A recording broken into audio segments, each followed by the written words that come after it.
I love this game. I love basketball. Let's get into it. Welcome to a fan of the game basketball podcast.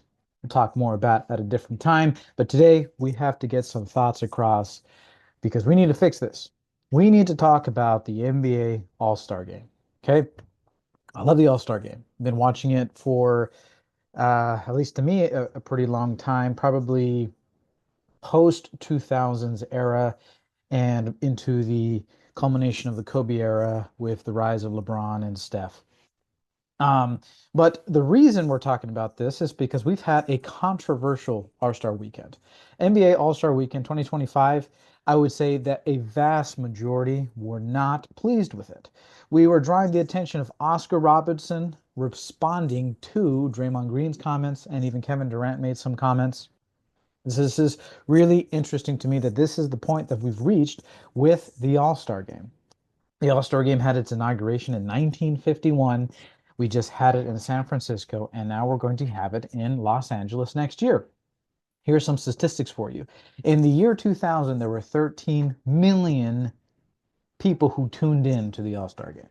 13 million. And in 2025, 4.7.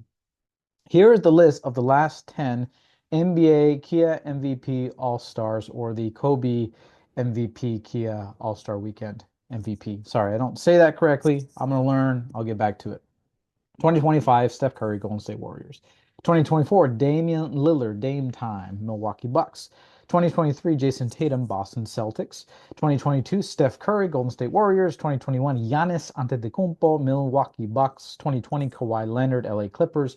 2019, Kevin Durant, Golden State Warriors. 2018, LeBron James, Cleveland Cavaliers. 2017, Anthony Davis, New Orleans Pelicans. And in 2016 and 2015, Russell Westbrook in Oklahoma City Thunder. Think about those names. Think about the accomplishment of winning the Kia All-Star Weekend MVP, the Kobe MVP. What does that mean to people? What kind of accolade does that add? Does winning the All-Star MVP mean something? I'm sure it means something to the players. I hope it does. And I'm sure it means something to the fans of those players. The word that I keep coming back to is expectations. Who is expecting what during All-Star Weekend? And right now, I'm specifically referring to the players and to the fans. Have we asked the players what they want out of All-Star Game? Out of All-Star Weekend in general? From what I understand, this is like kind of like their spring break because now, before we get into all the great topics of the rest of the season, we have to take a break. We have to go to All-Star. There is practice, the festivities, the engagement with the fans, the charities, well, I'm not a big fan of the celebrity game unless you are. There's the skills challenge, the three-point contest, the slam dunk, which is in its own way, in its own right, its own issue. And then you have somewhere in between there, the Rising Stars games, and then you have the All-Star game on Sunday. So what have we asked them? Can we talk to them about what they want? Because if they're just wanting to take a break, no wonder no one's playing defense. At least that's how I see it. If it's supposed to be a time for them to show their skills, where did that should have, could have, would have come from? Is that just the expectation since 1951? This is the moment for you to shine, to show the world who you are, what you mean to the game, etc., etc. So, do the players have a standard, or have the franchises, the game set that standard that All-Star Weekend is supposed to be this weekend to show your skills? Then why have the skill challenge, the slam dunk, the three-point contest, and this game? What is the point of this game if nobody wants to watch this game? Now, let's get to the fans for a little bit. What are the expectations of the fans? Are they wanting to see their favorite players compete against each other? Are they also wanting a break between this 82 game regular season? What are our expectations as fans? If your expectation is just to be entertained, well, what's not entertaining about it? This last one, I love that the NBA on TNT crew inside the NBA was in charge of it. They're going to stick around, but it's sad that they're not going to be doing it on TNT anymore. They did more talking than there was a lot more basketball. So that was something that I had a hard time with. Because for me, I expect the greatest players to come together and put on a show. At least that is my simple expectation for the All-Star game. So I think that before we talk about 2026 or whenever the All-Star game gets renovated, because it doesn't look like the All-Star game is going to stick around. Now, that's not facts. That's just how I feel. I'm not seeing how people really are invested in this game. In the year 2000 to have 13 million viewers, and then in 2025 having 4.7. That's still a lot, right? But it's interesting that it's declined that much and don't really know what the All-Star game or the All-Star weekend really means to people. Because I also understand that people are trying to take a break for the rest of the stretch of this season. So here's something that I would like to see. Okay. I'm a big fan of the idea of the 1v1 tournament. Awesome. King of the court. Put that somewhere. Put that on Friday. Put that on Saturday. I don't know. Because if you need to take a break from East-West, team captains, squads, tournaments, do that.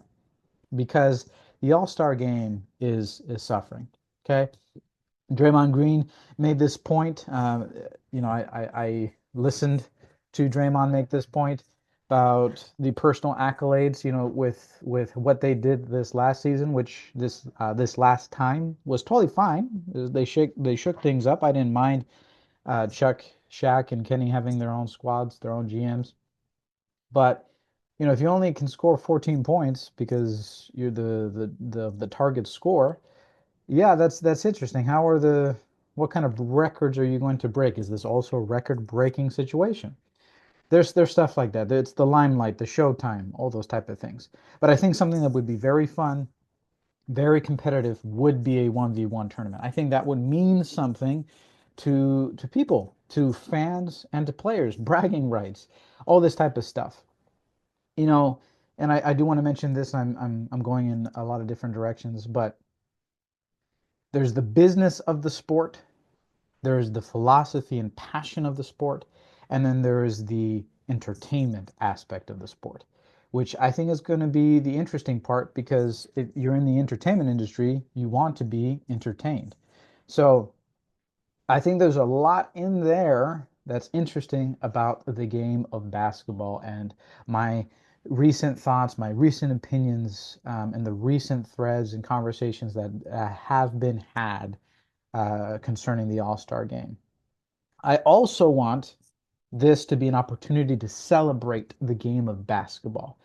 I feel like that's missing from this. I'm sure there's a lot of personal moments in All-Star Weekend, and I see there's a lot of camaraderie, and I love when they do the NBA Cares and the charity stuff because that's important.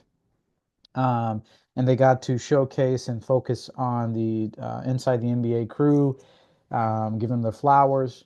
But haven't really seen All-Star Weekend as a time for us to celebrate the game. Because, yes, with that phrase that I just gave about expectations, maybe there isn't any. Maybe this is a moment to let's just celebrate the game. We'll worry about that in the finals. But I really want to get back to that feeling where this is actually exciting. That it's something that people are looking forward to. Sure, the viewership is up, that people are more engaged, and I'm sure there's a lot of fans, passionate fans, really understanding fans who still enjoy All-Star Game or All-Star Weekend. And there's some of us, including me, I'm somewhere in the middle, that I feel like it's kind of dropped off. The three-point contest has become one of the most exciting parts of it.